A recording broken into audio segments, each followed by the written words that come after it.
네, 성인간호학 2강 시작하도록 하겠습니다. 성인간호학 2강에서는요, 원데이 39번부터 진행하게 되는데요. 원데이 39번 문제 보시죠. 퇴원 여정인 간질환자의 투약 교육. 간질환자 투약 교육이다라고 하면요, 항경련제 투여하겠다라고 할 수 있겠죠. 이런 항경련제 같은 경우에는 가장 중요한 게 뭐냐면 치료적 혈중 유효 농도를 유지하는 게 중요하다라고 얘기를 할 수가 있겠죠. 치료적 혈중 유효 농도를 유지한다라고 하는 것은 정확한 용량을 정확한 시간에 투약하는 게 중요하다라고 얘기를 할 수 있어요. 그래야지만 이제 부작용을 최소화하고 치료 효과를 최대한 유지할 수 있겠다라고 얘기를 할 수 있죠. 그리고 이제 이런 항경련제 같은 경우에는 임의로 중단하지 않는 거 무지하게 중요하다라고 할 수 있고요. 만약에 약물을 건너뛰었을 경우에는 미리 의사와 상의해서 내가 약물을 건너뛰었을 때는 어떻게 하겠다라고 하는 미리 처방을 받아야 하는 것도 중요하다라고 얘기를 할 수가 있겠습니다. 그래서 1번에 보시면 부작용 증상이 나타나면 즉시 중단한다. 모든 약에는 부작용이 있긴 있는데요. 이런 간질 환자들이 먹는 약 같은 경우에는 치료적 혈중 농도를 유지한다 했었잖아요. 치료적 혈중 농도를 유지하는 이유가 부작용을 최소화시킨다라고 얘기를 했었어요. 2번 증상이 나타나지 않아도 꾸준히 복용한다. 중요하다. 이거 꼭 설명해야 된다. 증상이 없더라도 꾸준히 복용해야 되고 임의로 절대 중단하지 않는다라고 교육시켜야 되죠. 3번 항경련제 약물에 심각한 부작용은 거의 없다. 부작용이 있습니다. 일단 이런 페니토인 같은 게 항경련제의 대표적인 약물이다라고 할 수 있는데 그런 약물을 먹었을 때 부작용으로는 잇몸 과증식증, 무가립세포증, 신부정맥 이런 것들의 부작용이 나타난다라고 얘기를 할 수가 있어요. 4번에 약물 복용을 잊은 경우 다음번에 유해분을 복용한다. 약물 복용을 잊었을 경우에 미리 사전에 약속해 놓자라고 얘기를 했고요. 처방 외의 약물과 혼합해서 복용해도 된다. 아니요. 어떤 약과 혼합이 필요하다라고 했을 때는 주치의와 상의를 통해서 혼합을 해도 되는지 안 되는지 확인이 필요하다라고 할 수 있고요. 특히나 와파린 같은 약물은요. 페니토인과 절대 혼용 금기다라고 얘기를 할 수가 있어요. 다음 문제 보시죠.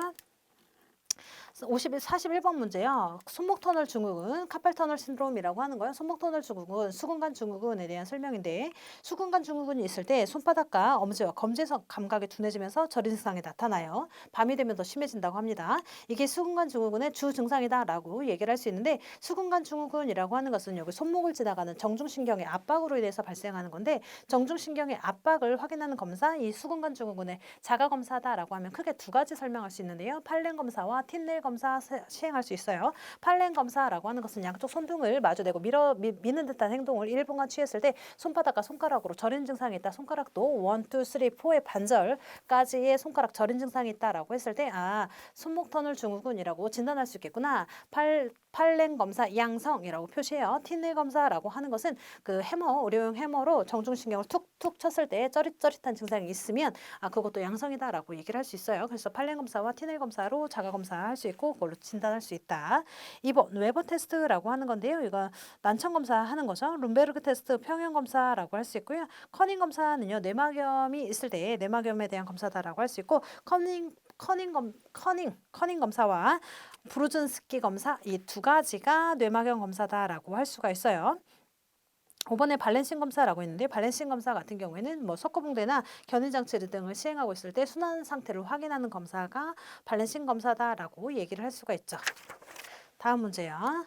43번 급성 신부전을 일으키는 원인 중 신전성 원인. 급성 신부전이라고 하는 것은 신장이 가역적으로 손상된 거죠. 갑자기 가역적으로 손상된 경우를 급성신부전이라고 하는데 급성신부전 같은 경우에는 일단 회복의 가역성이라고 했으니까 회복이 가능한 상태다라고 얘기를 할 수 있어요. 대부분의 증상이라고 하면 핍뇨, 체내 노폐물의 축적으로 인해서 비유엔 크레아틴 수치가 상승하게 되고요. 치사율은 50%에서 80% 정도를 보인다라고 할 수 있고 연령이 높을수록 예후가 좋지 않다라고 얘기를 해요. 그럼 이런 급성신부전을 일으키는 원인 세 가지로 신전성, 신장성, 신후성 이렇게 세 가지로 말을 할 수 있는데요. 신장성이 기준이다라고 보시면 돼요. 신장성이라고 하는 것은 신장 자체의 문제로 인해서 발생하는 게 신장성이다라고 할 수 있어요. 신장 자체라고 했으니까 신장 실질의 문제.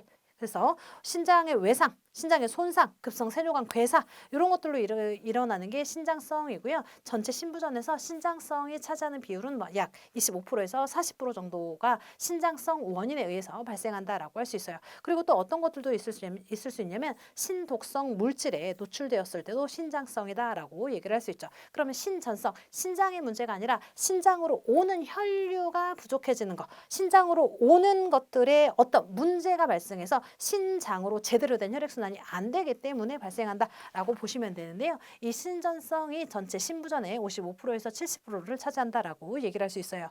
결국은 가장 큰 문제는 신혈류량이 감소한다라고 얘기를 할 수 있어. 신혈류량이 감소한다라고 했을 때는 전신 순환부전으로 발생하는 샥이요. 저혈량성 샥이 있을 때 이런 신장의 손상을 일으킬 수 있다. 신전성 원인에 의해 급성 신부전 발생할 수 있다라고 얘기를 할 수 있어요. 근데 저혈량을 일으키는 원인들이 어떤 거였더라? 그죠? 출혈, 구토, 설사, 화상 이런 것들이 저혈량성 샥이다라고 얘기를 했었고요. 그 요봉증도 저혈량성 샥의 원인이다라고 했었죠. 요봉증과 비슷한 얘기로 이뇨제를 과다 투여했을 때 소변량이 늘어나죠. 이런 것들도 신전성 원인에 해당이 된다라고 할 수 있어요. 그리고 심박출량의 감소, 심박출량의 감소다라고 하는 건 시민성 샥과 관련이 있다라고 얘기를 할 수 있겠죠. 심박출량 감소가 됐다라고 하는 건 신부전, 심낭 압전, 급성 폐색전증 이런 것들이 있을 때도 급성 신부전 발생할 수 있겠더라. 그리고 혈관협착이라고 하는 것은 신경동맥 폐쇄, 동맥류 이런 것들로 인해서 신장으로 가는 혈류가 진행되지 않는 거죠. 그래서 신전성 원인에 해당이 된다라고 할 수 있고요. 신우성이라고 하는 것은 신장 이후의 장기를 얘기하는 거예요.